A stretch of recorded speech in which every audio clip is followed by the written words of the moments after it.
हैं SSJ finance के प्रियांक उपाध्याय और पृथ्वी फिनमार्ट के मनोज कुमार जैन। आप दोनों का ही कार्यक्रम में स्वागत है। प्रियांक, आपसे पहले शुरुआत करना चाहेंगे, आज की टॉप पिक्स आपको कहां नजर आती हैं?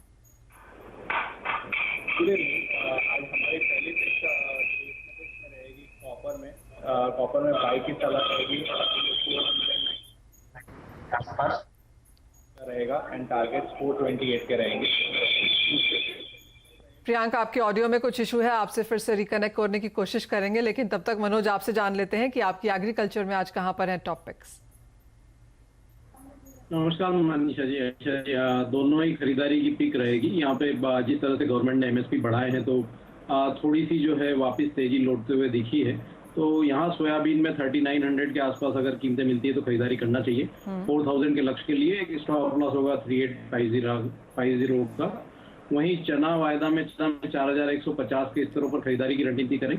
4240 तक के लक्ष्य के लिए 4090 का एक स्टॉप लॉस है। ऑफ कोर्स मनोज, जहाँ तक मॉनसून की बात है, एमएसपी की बात है, लेकिन ये जो तीसरा फैक्टर है साइक्लोन का, हमने देखा था कि वेस्ट बंगाल में, ओडिशा में यहाँ पर कुछ क्रॉप्स को नुकसान था और अब ये माना जा रहा है कि जो भी स्टैंडिंग क्रॉप्स हैं, कोस्टल क्रॉप्स हैं, नॉट नेसेसरीली फूड ग्रेन्स वगैरह, लेकिन जो निसर्ग साइक्लोन की बात की जा रही है कि गुजरात महाराष्ट्र में जो भी खड़ी फसलें हैं कोस्टल के आसपास, वहाँ पर फिर से नुकसान देखने को मिल पाएगा शायद। इन सब का असर आप जो खरीफ की बुआई होने वाली है उस पर कोई भी देखते हैं? सेंटिमेंटल इंपैक्ट कोई भी यहाँ पर एग्रीकल्चर कमोडिटीज फिलहाल क्या वहां से लेंगी? सेंटिमेंटल इंपैक्ट हम कह सकते हैं, क्योंकि जिस तरह से साइक्लोन आए हैं पहले वेस्ट बंगाल में और अब यहाँ पे महाराष्ट्र में, तो उसकी वजह से एक सेंटिमेंट ये बनता हुआ दिख रहा है कि आगे जो है मानसून का सीजन रहेगा और वहाँ पे अगर ऐसे कोई डिस्टर्बेंस देखने को मिलते हैं तो कहीं ना कहीं वो उसकी वजह से भी एक यहाँ पे सेंटिमेंटल तेजी जो खरीफ के जितने भी क्रॉप है और स्पेशली जो एडिबल ऑयल सीड्स, वहाँ पे हमने एक अच्छी बढ़त आते हुए देखी है।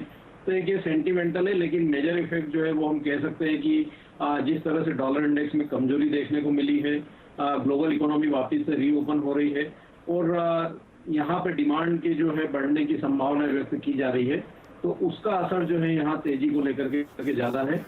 साइक्लोन का एक सेंटिमेंटल इफेक्ट जो हम कह सकते हैं। Fair point. प्रियांक भी हमारे साथ अब यहाँ पर शो में शामिल है। प्रियांक, आप अपनी टॉप पिक्स बता रहे थे नॉन एग्री स्पेस में, उस समय हम आपको सुन नहीं पाए, अब आप बताइए। दोनों ही पिक बेस मेटल्स में रहेगी। पहली पिक कॉपर में रहेगी। जिस तरह से लॉकडाउन ईज डाउन हुआ है अराउंड द ग्लोब, तो उसका एक फायदा मिला है, सेंटिमेंट बूस्ट हुआ है, तो सारे बेस मेटल्स एक पॉजिटिव अंडरटोन के साथ ट्रेड कर रहे हैं। तो कॉपर में हमारी बेट रहेगी अराउंड 419 के आसपास बाई किया जा सकता है। 413 स्टॉप लॉस रहेगा, 428 शॉर्ट टर्म टारगेट्स रहेंगे। दूसरी पिक निकल रहेगी, इसमें भी खरीदारी कर सकते हैं 950 के आसपास। 930 का स्टॉप लॉस रहेगा, 970 के टारगेट्स रहेंगे। Fair point. तो खरीदारी की राय यहाँ पर भी निकल के आ रही है। और जैसे हम लॉकडाउन में ईज की बात कर रहे हैं, तो लॉकडाउन में ढील के बाद घरेलू एक्सचेंजेस से अंतर्राष्ट्रीय बाजारों से जुड़ी कमोडिटीज के ट्रेडिंग के समय में भी यहाँ पर फिर से बढ़ोतरी कर दी गई है। अब कॉटन, कपास, सीपीओ, आरबीडी, पामोलिन में सुबह 9 बजे से रात के 9 बजे तक ट्रेडिंग हो सकेगी। ट्रेडिंग का जो नया समय है वो आज से ही यहाँ पर लागू होगा। मनोज, इसके बारे में आप क्या कहेंगे? क्योंकि अंतर्राष्ट्रीय बाजारों में उठापटक है, हमने काफी समय तक देखा कि यहाँ पर जल्दी कमोडिटीज में, एग्रीकल्चर में यहाँ पर कारोबार खत्म हो जाता था 5 बजे तक, अब ये 9 बजे तक यहाँ पर जारी रहेगा। कितना फायदा, कितना वॉल्यूम्स आप यहाँ पर फिर से लौटता हुआ देखते हैं? वॉल्यूम जो है रीस्टोर होगा और सबसे बड़ा जो फायदा है, जो हेजर्स हैं वहाँ इंटरनेशनल मार्केट में जो भी जो उठापटक थी, जो बदलाव थे, तो उसका एक यहाँ पे एडवांटेज नहीं मिल पा रहा था। तो उस लिहाज से यहाँ पे जो ट्रेडिंग आवर्स आज से एक्सटेंड हो रहे हैं, तो डेफिनेटली वॉल्यूम्स भी यहाँ पे बढ़ेंगे और जो हेजर्स है, जो हेज नहीं कर पा रहे थे, तो वहाँ पे भी उनको एक जो है सहूलियत होगी आने वाले दिनों में फिर से। और जिस तरह से हमने जो ओपन इंटरेस्ट में काफ़ी गिरावट देखी थी ड्यूरिंग द लॉकडाउन और जिस तरह से ट्रेडिंग आवर्स कम हुए थे, तो कहीं न कहीं अब ग्रेजुअली यहाँ पे ओपन इंटरेस्ट भी जो है फिर से रिवाइव होते हुए दिखेंगे। एक फायदा यहाँ पर कारोबारियों को मिलेगा कमाई करने का और इसके अलावा हेज करने का भी, क्योंकि एग्रीकल्चर कमोडिटीज में भी अब सुबह 9 बजे से शाम के 9 बजे तक कारोबार हो पाएगा। जिस तरह से लॉकडाउन में हम ईज होता हुआ देख रहे हैं, उसका एक फायदा यहाँ पर घरेलू एक्सचेंजेस ने भी उठाया है। लेकिन एक बड़ा जो न्यूज़ हम फॉलो कर रहे हैं आज और कल के पूरे दिन भी जारी रहेगा, वो है कोरोना संकट के बीच महाराष्ट्र और गुजरात पर एक और मुसीबत आ रही है। कल चक्रवात निसर्ग महाराष्ट्र के तटों से टकराएगा। मुंबई से सटे अलीबाग के बासिये तट से टकराएगा। तूफान से राहत बचाव की तैयारी का जायजा खुद प्रधानमंत्री नरेंद्र मोदी ने भी लिया है। इसके अलावा महाराष्ट्र मुख्यमंत्री सीएम उद्धव ठाकरे राहत बचाव के लिए एनडीआरएफ की टीमें यहां पर उन्होंने तैनात कर दी हैं। निसर्ग का कितना असर रह सकता है, इस पर बात करने के लिए हम आईएमडी के सीनियर साइंटिस्ट शुभांगी भूते अब हमारे साथ मौजूद हैं। शुभांगी नमस्कार। क्लियरली आम्फान के बाद अब यहाँ पर निसर्ग पर नजर है, लेकिन किस तरह का लैंडफॉल हम यहाँ पर एक्सपेक्ट कर रहे हैं और क्या एक्सपेक्टेशन है, कितने बजे यहाँ पर ये कल हो सकता है? नमस्कार मैम।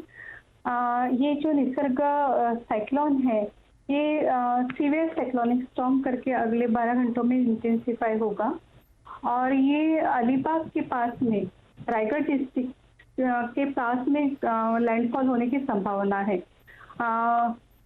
कल शायद दोपहर में ये लैंडफॉल होने की संभावना है और साथ में विंड स्पीड 100 से 110 किलोमीटर पर आवर रहता है। जो सीवियर साइक्लोन का बेसिक क्राइटेरिया है उतना रहने की संभावना है और साथ में गस्टिंग 120 किलोमीटर पर आवर रहेगा। इसके साथ में मतलब जो नॉर्थ कोंकण है, ठाणे, रायगढ़, पालघर, मुंबई, यहाँ पे बहुत भारी वर्षा होने की संभावना है। साथ में जब ये साइक्लोन इंटीरियर ऑफ महाराष्ट्र जाएगा, जैसे नॉर्थ मध्य महाराष्ट्र, तो वहाँ पे भी काफ़ी बारिश होगी और इसके साथ में सी बहुत ज़्यादा रफ रहेगा। शुभांगी, ये बताइए कि कब से बारिश की हम एक्सपेक्टेशन यहाँ पर कर सकते हैं? यानी कि आज रात से, जैसे आपने कहा, ये सीवियर साइक्लोन में तब्दील हो जाएगा, तो आज रात के लिए, कल दिन भर के लिए, अंटिल लैंडफॉल और उसके बाद भी किस तरह की तैयारी, किस तरह का लुकआउट यहाँ पर महाराष्ट्र और गुजरात का होना चाहिए? मैम, जैसे ये अभी तो 380 किलोमीटर अवे है कोस्ट के, मतलब मुंबई से, और ये जब भी थोड़ा और पास में नजदीक आ जाएगा तो मुंबई मतलब रायगढ़ डिस्ट्रिक्ट में इसका बारिश का असर दिखना चालू हो जाएगा। साथ में विंड का भी असर दिखना चालू हो जाएगा। जैसे ये मुंबई के पास में मतलब रायगढ़ में आ जाएगा तो मुंबई में भी हमें, और साथ में रायगढ़ में जो नॉर्थ कोंकण के इलाके हैं मैम, वहाँ पे बारिश का असर होते हुए दिखेगा। इसका स्पीड अभी 13 किलोमीटर पर आवर चल रहा है, तो देख सकते हैं कि कल शाम मतलब दोपहर के 12 बजे से ही इसका असर हमें देखने को मिलेगा, क्योंकि अभी पूरा स्टेट गवर्नमेंट हाई अलर्ट पे है। उन्होंने सभी तैयारी की है, एनडीआरएफ भी डिप्लॉय किए गए हैं, रायगढ़ में उनका भी काफ़ी लोग गए हैं, तो सभी तैयारी की गई है। लेकिन जैसे स्टॉर्म कितना स्ट्रेंथ का, विंड स्पीड कैसे है, उसके हिसाब से मैम सभी डिपेंड रहेगा। शुभांगी, आपसे एक फाइनल सवाल है और वो ये कि जिस तरह का जान माल का हमने नुकसान यहाँ पर अम्फान की वजह से आता हुआ देखा था, क्या ये उसी तर्ज पर है? क्या महाराष्ट्र को और गुजरात को उसके लिए भी यहाँ पर तैयार रहना होगा?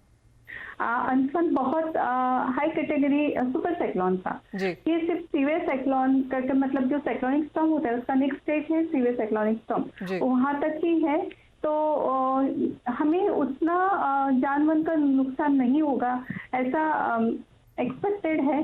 लेकिन जो मतलब जो कच्चे घर हैं, कुछ मतलब जो आरसीसी कंस्ट्रक्शन है जो पक्का नहीं है, और बाकी कुछ जो बिल्कुल हल्की सी चीजें हम लोग बनाते हैं, वहाँ पे थोड़ा सा उसका असर दिखने को मिलेगा। यानी कि यहाँ पर बारिशें आज रात से देखने को मिल सकती हैं, लेकिन जो लैंडफॉल है साइक्लोन की, उसकी एक्सपेक्टेशन है कि वो कल दोपहर और शाम के बीच में देखने को मिलेगा। शुभांगी, बहुत शुक्रिया आपका हमारे साथ जुड़ने के लिए और हमारे व्यूअर्स को बताने के लिए कि वो क्या एक्सपेक्ट कर सकते हैं इस साइक्लोन से गुजरात और महाराष्ट्र में और उसके आसपास के इलाकों में। और अब बात गृह मंत्री अमित शाह के साथ सबसे बड़े इंटरव्यू की। न्यूज 18 नेटवर्क के editor in chief Rahul Joshi के साथ एक्सक्लूसिव इंटरव्यू में गृह मंत्री अमित शाह ने कहा कि आज पूरी दुनिया मानती है कि भारत ने प्रधानमंत्री मोदी के नेतृत्व में बहुत कामयाबी और बेहतर तरीके से। कॉल में आपका स्वागत है और अब वो समय है जब अपने दर्शकों को हम शो में शामिल करते हैं, देते हैं उनके सवालों के जवाब। सबसे पहले हमारे पास SMS आया है रिचा का दिल्ली से। इन्होंने 3 लॉट चांदी के बिकवाली किए हैं 48,300 1600 पे। प्रियांक, क्लियरली चांदी पिछले हफ्ते, पिछले महीने और आज भी हमने 50,000 के आसपास कारोबार करते हुए देखी है, लेकिन ऋचा ने चांदी में बिकवाली की है 3 लॉट में 48,300 के लेवल्स पे। इनके लिए क्या राय है? करेक्टली आपने कहा कि लास्ट एक महीने से हम देख रहे हैं कि चांदी में एक आउट परफॉर्मेंस दिखा है कंपेयर टू गोल्ड, और 50,000 के ऊपर भी अभी काफ़ी अच्छे से सस्टेन कर रही हैं। अगर short to long term view और मीडियम टर्म व्यू का भी मैं डिस्कशन करूं तो चांदी में अभी भी तेज़ी ही दिखती है। तो जो भी गिरावट आती है वो एक अपॉर्चुनिटी रहेगी कि बाई की पोजीशंस खड़ी कर सकते हैं ट्रेडर्स। तो उन्होंने जो शॉर्ट पोजीशन बनाई है अभी ऑलमोस्ट वो 2,000 rupees out of the money है। अगर ये रिसेंट रैली के बाद जो अभी हम देख रहे हैं कि आज थोड़ा बहुत मुनाफा वसूली हायर लेवल से देखी है, अगर ये डीपन होती है मे बी अराउंड 49,500 के आसपास अगर रेट्स आते हैं तो वहाँ पे एक बार अपनी शॉर्ट पोजीशन में से एग्जिट की रणनीति वो उनको करनी चाहिए। यानी आपको एग्जिट कर लेना चाहिए, यहाँ पे अपने लॉसेस कट करने की आप कोशिश करें। थोड़ी मुनाफा वसूली आज है, अगर आगे भी देखने को मिलती है तो आप उसका फायदा उठाएं। हमारे साथ एक दर्शक जुड़े हैं फोन लाइन पर, दीपक अग्रवाल मालेगांव से। दीपक नमस्कार, क्या है आपका सवाल? 2005 पर 5 लॉट सेल किया कॉटन ऑयल केक में।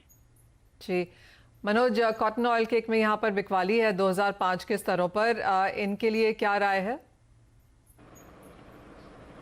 कॉटन में जिस तरह से खरीदारी लौटी है तो हमने वापस से कॉटन सीड ऑयल केक में भी एक 2000 के ऊपर का ब्रेकआउट जो है आते हुए देखा है। यहाँ पे 2085 का एक स्टॉप लॉस इनको रखना चाहिए। अगर उसके ऊपर कीमतें सस्टेन होती है तो फिर यहाँ पे तेजी देखने को मिल सकती है। नहीं तो करेक्शन में कहीं भी अगर 2000 के आसपास भाव मिलते हैं तो फिर एक बार सेल की पोजीशन को एग्जिट करना चाहिए, क्योंकि एमएसपी बढ़ने के बाद यहाँ पे मोमेंटम थोड़ा सा एग्रीकल्चर कमोडिटीज का चेंज होता हुआ दिखा है। तो अभी यहाँ पे शॉर्ट की पोजीशन अवॉइड करना चाहिए। जी हाँ, थोड़ा सा सेंटिमेंटल इम्पैक्ट ही सही, क्योंकि सिर्फ 2 से 5% एमएसपी यहाँ पर बढ़ा है पिछले साल के कंपैरिजन में, बहुत ज़्यादा नहीं है, लेकिन सेंटिमेंटल इम्पैक्ट यहाँ पर क्वाइट क्लियरली है। कॉटन ऑयल केक में आपकी स्क्रीन पर 2% की तेज़ी, लेकिन जैसे मनोज जी ने कहा कि मुनाफा वसूली जब भी आती है आप वहाँ पे उसका फ़ायदा उठा सकते हैं। तो ये दीपक ऑफकोर्स आपके लिए राय है। इसके बाद हमारे पास एक एसएमएस है आनंद का बैंगलोर से। प्रियांक, इन्होंने सोना खरीदा है 47,050 के लेवल्स पे, 1 लॉट की इनकी खरीदारी है। प्राइसेस स्टेडी होते हुए हमने यहाँ पर देखे हैं, लेकिन 47-50 के आसपास की खरीदारी का अब ये इस लेवल का पोजीशन का क्या करें? देखिए, गोल्ड नो डाउट हमने एक कंसोलिडेशन देखा है। जिस तरह से चांदी ने परफॉर्मेंस दिखाया है इन रीसेंट शॉर्ट टर्म में, उस तरह का परफॉर्मेंस गोल्ड में नहीं दिखा है। बट नेवरथलेस मोमेंटम अभी भी पॉजिटिव है, ट्रेंड पॉजिटिव है। तो खरीदारी की है तो वो होल्ड कर सकते हैं। 46,500, 46,300 ये काफ़ी अच्छे सपोर्ट्स है। ये जब तक होल्ड होते हैं तब तक मेरा रुझान है कि एक बार फिर से हम 47,350 के प्राइसेस देख सकते हैं, और 47,350 के ऊपर अगर प्राइसेस सस्टेन करेंगे तो एक अच्छा ब्रेकआउट टुवर्ड्स 48,000 हम एक्सपेक्ट कर सकते हैं। यानी कि कंसोलिडेशन है और यहाँ से कुछ बढ़त की उम्मीद फिलहाल देखने को मिल रही है। हमारे साथ एक और दर्शक जुड़े हैं आनंद जूनागढ़ से। आनंद नमस्कार, क्या है आपका सवाल? हाँ जी सर जी, मेरे को चना और ग्वार सीड दोनों में से एक भरना है, किसको भरूं, स्टॉक करूं? आपको स्टॉक करना है। आप पोजिशनल ट्रेडर हैं आनंद, कैसे स्टॉक करना चाहते हैं आप? हाँ, ऐसे वैसे ही करते हैं हम, कभी कभी साल में 1-2 बार स्टॉक करते हैं। ओके मनोज, आनंद के लिए आपकी क्या राय है? चना और गुआर सीड में जहां पर भी बेहतर प्राइस राइज या मुनाफे की एक्सपेक्टेशन हो, वो कमोडिटी वो यहाँ पर स्टॉक करना चाहते हैं। मेरा इनको सुझाव रहेगा कि 60% इनको चने का स्टॉक रखना चाहिए और 40% में ग्वार भी रख सकते हैं। चने में अभी भी कमोडिटी मिनिमम सपोर्ट प्राइस से काफ़ी नीचे चल रही है और आगे डिमांड जो है वो बनी रहेगी। फेस्टिवल सीजन स्टार्ट हो जाएंगे तो यहाँ पे एक अच्छी बढ़त देखने को मिल सकती है। अगले 2 से 3 महीने में 4,500, 4,600 फिर चने में आ सकते हैं इस तरह। वहीं अगर ग्वार की बात करें तो जिस तरह से ग्लोबल इकोनॉमी वापस से रीओपन हो रही है और कच्चे तेल की कीमतों में भी बढ़त आती हुई दिखी है, तो ग्वार को भी यहाँ पे सपोर्ट मिलेगा। दूसरा, यहाँ पे जो सोइंग है इस बार ग्वार की कम रह सकती है, तो उसका भी फायदा यहाँ पे इस कमोडिटी को मिल सकता है। तो कुछ पोर्शन ग्वार का भी रख सकते हैं। कीमतें यहाँ पे मेरा मानना है कि सितंबर तक फिर से एक बार 3,800 से 4,000 तक के स्तर दिखा सकती है। तो थोड़ी थोड़ी पोजीशन दोनों जगह रखी जा सकती है। चलिए आनंद, तो वो आपके लिए राय है, चना और गुआर दोनों ही आप कर सकते हैं, लेकिन चने में आप अपना जो पोर्टफोलियो है वो यहाँ पर ज़्यादा बढ़ाइए। 60-40 चने और गुआर में, ऐसी मनोज की राय है। मुकेश जैन जी अब हमारे साथ मुंबई से फोन लाइन पर शामिल हैं। मुकेश जी नमस्कार, क्या है आपका सवाल? हेलो जी, मैंने एनजी बाई करके रखा है 34 में 4 लॉट ओके। Natural gas. हाँ जी, नेचुरल गैस में मुकेश जी की खरीदारी है। 134 पर इन्होंने खरीदारी की है 4 लॉट्स में। प्रियांक, इनके लिए क्या राय है? नहीं, नेचुरल गैस में मेरे हिसाब से बने रह सकते हैं। स्टॉप लॉस मैं सजेस्ट करूंगा अराउंड 128 का। जब तक 128 प्राइसेस होल्ड करते हैं तब तक एक पुल बैक फिर से हम एक्सपेक्ट कर सकते हैं टुवर्ड्स 140 के आसपास वो अपना प्रॉफिट बुक कर सकते हैं। चलिए, आज कुछ मुनाफा वसूली है 2% की, लेकिन मुकेश जी आपके लिए राय यही है कि आपकी जो खरीदारी है उन लेवल्स को आप होल्ड करें। आज की मुनाफा वसूली के बाद भी आप इन द मनी हैं और भाव अब यहां से और ऊपर जा सकते हैं। 140 तक के टारगेट्स आपके लिए यहां पर हैं। SMS पढ़ना चाहेंगे एक ओम प्रकाश जी सिवान का, बिहार से। इन्होंने चीनी में खरीदारी की है, 2000 क्विंटल इनके पास चीनी पड़ी हुई है, कारोबारी हैं ये। मनोज जी, इनके लिए क्या राय है? क्योंकि एग्रीकल्चर कमोडिटीज में ऑफकोर्स पिछले कुछ दिनों में हमने गिरावट आते हुए देखी थी, लेकिन जैसे जैसे लॉकडाउन खुल रहा है, इंटरनेशनल क्यूज भी यहाँ पर चीनी के लिए अच्छे खासे हैं। ये क्या करें? 2000 क्विंटल की होल्डिंग है इनकी। वर्तमान स्तरों पर रुक सकते हैं क्योंकि आगे फेस्टिवल सीजन रहेगा और जिस तरह से बाकी एग्रीकल्चर कमोडिटीज में यहाँ पे मोमेंटम पॉजिटिव बनता हुआ दिखा है तो वहाँ भी सपोर्ट देखने को मिल सकते हैं। दूसरा, इथेनॉल का जो है यहाँ पे डिमांड कम होता हुआ दिखा था कच्चे तेल की कीमतों में गिरावट के चलते। अब कीमतें एक बार फिर से $40 को पार करती हुई दिख रही है, तो कहीं ना कहीं वहां से भी जो है सुधार देखने को मिलेगा। तो होल्ड कर सकते हैं, लेकिन बड़ी तेजी की गुंजाइश नहीं रहेगी क्योंकि कीमतें ऑलरेडी अगर रिटेल मार्केट की बात करें तो यहाँ पे 40 रुपीज के आसपास ट्रेड हो रही है। तो यहाँ से 100 से 200 रुपए की गुंजाइश और अपसाइड की है। तो अगर वो भाव मिलते हैं तो वहाँ पे फिर एग्जिट का नजरिया रखना चाहिए। ठीक है, तो बहुत ज़्यादा लंबी तेजी की उम्मीद यहाँ पर नहीं है, लेकिन अंतर्राष्ट्रीय बाजारों में डेफिसिट अच्छा खासा है। भारतीय चीनी की उत्पादन इस बार कम है, तो उसका फायदा लेकिन ऑलरेडी इन द प्राइस हमने बनते हुए देखा है। एक और SMS है राजेश मंडावत जी का, उदयपुर से। कच्चा तेल इन्होंने बेचा है 2 लॉट। प्रियांक, 2500 के स्तरों पर जानना चाहते हैं कि क्या करें? पोजिशनल ट्रेडर हैं ये। 2500 पे सेल किया है, अभी 250 रुपए वो आउट ऑफ मनी चल रहे हैं। प्लस जिस तरह से लॉकडाउन ईजिंग का न्यूज़ है around the globe, plus production cuts की बात चल रही है, तो एंड जिस तरह का सेंटिमेंट बूस्ट मिला है, रिस्क ऑन आप जो कहते हैं वो मिला है base metals, equity markets around the globe, उसी का एक फ़ायदा क्रूड ऑयल में भी दिखा है। और हमने देखा है कि क्रूड ऑयल अच्छे से $30 के ऊपर सस्टेन कर रहा है WTI में। घरेलू मार्केट्स में भी हमने देखा है कि 2300 के ऊपर प्राइसेस जब भी गए तो एक अच्छा ब्रेकआउट के साथ ट्रेड्स हो रहे हैं। अभी भी 2700 के आसपास चल रहा है। मुझे लगता है कि 2850 नियर टर्म एक लेवल से जहां तक एक बार प्राइसेस जा सकते हैं। तो उनको जो भी पुल बैक आती है एक बार एग्जिट ले लेना चाहिए।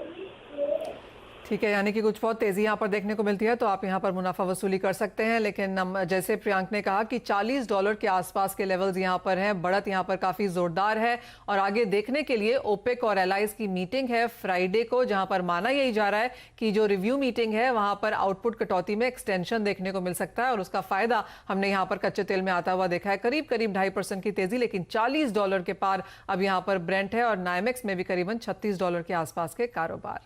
इसी के साथ प्रियांक और मनोज, बहुत शुक्रिया हमारे साथ आज जुड़ने के लिए और हमारे सभी दर्शकों को उनकी स्ट्रैटेजीज बनाने में मदद करने के लिए। इसी के साथ मुझे दीजिए इजाजत, लेकिन आप देखते रहिए CNBC आवाज़।